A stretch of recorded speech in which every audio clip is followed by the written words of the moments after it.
திரு சீமான் அவர்கள் தஞ்சை பெரிய கோயில் நிழலை குறித்து சொன்ன விஷயம் தான் இன்னைக்கு தமிழ்நாட்டில் பயங்கர பேசு பொருளாக பேசப்பட்டுக்கிட்டு இருக்கு. ஆனா சின்ன வயசுல எனக்கு அந்த கேள்வி இருந்தது, அது எப்படி ஒரு கட்டடத்தோட நிழல் கீழே விழாம இருக்கும்? சூரியன் எங்க உதிச்சாலும் அதோட நிழல் தரையில விழுந்தே ஆகும். வளர வளர புத்தகங்களோட இயற்கையோட வளர்ந்தனால எனக்கு இந்த விஷயத்தை பத்தி ஓரளவுக்கு தெரிஞ்சது. எனக்கு தெரிஞ்சதை நான் உங்ககிட்ட சொல்றேன். பல லட்சம் வருடங்களுக்கு முன்னாடி ஆதி தமிழர்கள் குறிஞ்சி முல்லை நிலங்கள்ல வாழ்ந்துகிட்டு இருக்க நேரத்துல அவங்களுக்கு சூரியன் தேவைப்படல. நிலவை வச்சே நாட்களை கணிச்சுக்கிட்டாங்க. நிலவோட சுழற்சி காலம் 28 நாட்கள். பெண்ணின் மாதவிடாயும் 24 நாளைக்கு ஒருக்கா வரும். இதை வச்சு நாட்களை கணக்கிட்டு அவங்க இது பண்ணிக்கிட்டு இருந்தாங்க. எப்ப தனக்கான உணவை தானே உற்பத்தி செய்ய வேண்டும் என்ற எண்ணம் தோன்றி தமிழன் மருத நிலத்தை உருவாக்கினானோ அப்ப தேவைப்பட்டது சூரியன். ஏன்னா வேளாண்மைக்கு சூரியன் தேவை. சூரிய நாள் காட்டி பார்த்திருப்பீங்க. ஒரு குச்சியை நாட்டி அது விழுற நிழலை வச்சு காலத்தை கணிப்பாங்க. லண்டன்ல இருக்கிற ஸ்டோன் ஹெஞ்ச் அதுக்கு ஒரு உதாரணம். நம்மளுடைய தமிழ் விஞ்ஞானிகளான ஆதிசித்தர்கள் பூமியோட சுழற்சியும் சூரியனோட இடத்தையும் பொறுத்து நாள் மாதம் வருடத்தை கணிச்சு காலம் தெரிய உருவாக்குனாங்க. கிராமத்துல வாழ்ற விவசாயிகளுக்கு நல்லாவே தெரியும், சூரியன் எப்போதுமே கிழக்குல உதிக்காது, அதனுடைய திசை மாறும் அப்படின்ட்டு. அது கிழக்கு திசை. ஆனா சூரியன் எப்பவும் அதே கிழக்கு திசையில உதிக்குமானா கிடையாது. 6 மாசம் வடகிழக்க நோக்கி பயணிச்சுட்டு திரும்ப 6 மாசம் தென்கிழக்க நோக்கி பயணிச்சுட்டு திரும்ப அது பழைய இடத்துக்கே வரும். அந்த இடம் தான் ஈக்வினாக்ஸ். சித்திரையில அங்க உதிக்கிற சூரியன் ஆனி ஆடி மாதங்கள்ல அங்க போயிடும் வடகிழக்க நோக்கி. அதுக்கப்புறம் திரும்ப ஐப்பசி மாதத்துல திரும்ப நடுவுல வரும். திரும்ப தென்கிழக்க நோக்கி தை மாதம் போக இப்ப தை,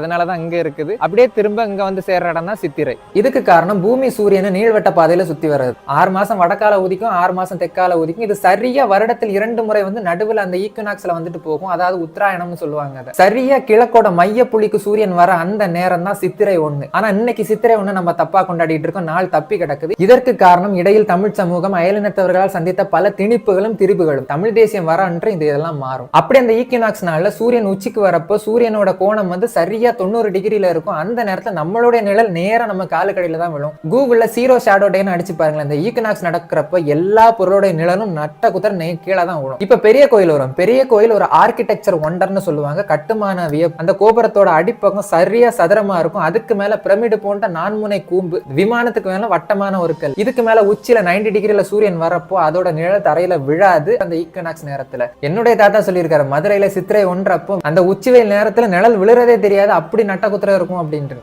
ஆக தஞ்சை பெரிய கோயிலின் நிழல் ஈக்வினாக்ஸ் நடக்கிறப்போ வருடத்தின் 2 முறை மட்டும் சரியா அதனோட நிழல் விழாது. இன்னைக்கு இருக்க அரசியல்வாதிகள் அதிகமா புத்தகம் வாசிக்கிறது எனக்கு தெரிஞ்ச திரு சீமான் அவர்கள் தான். ஆனா மனுஷன் ஈக்வினாக்ஸ் சொல்லாம விட்டுட்டாரு போல. பெருமகனார் ராஜராஜ சோழன் சைவ சமயத்தை பின்பற்றியவர். நம்ம ஆதி தலைவன் சிவனுக்காக எழுப்பப்பட்ட அந்த கோபுரம் வெறும் கோபுரமா மட்டும் இருந்திருக்காது, அது ஒரு காலநிலையை காட்டும் கல்லாக இருந்திருக்கும். Astronomical stone. அன்னைக்கு அதை சுத்தி கழனிகள் தான் இருந்தது. எங்க நின்று பார்த்தாலும் நிழல் விழுறது தெரியும். அந்த நிழலை வச்சு காலத்தை கணிச்சிருப்பாங்க. என் பார்வைக்கு ஐயா தமிழ வானியல்ல சிறந்து விளங்கியவன். முதல்ல எண்ணும் அப்புறம் தான் எழுத்தும் கண்ணன தகும்னு சொல்லியிருக்கான். ஒரு விஷயத்தை பத்தி ஒருத்தவங்க சொன்னாங்கன்னா நீ அதை பத்தி தேடு, நீ அதை பத்தி கத்துக்கோ, நீ தீர ஆய்ந்து உன்னோட அறிவை வளர்த்துக்கோ. ஒரு சகோதரனா நான் வேண்டிக்கிறேன். வெல்க தமிழ்.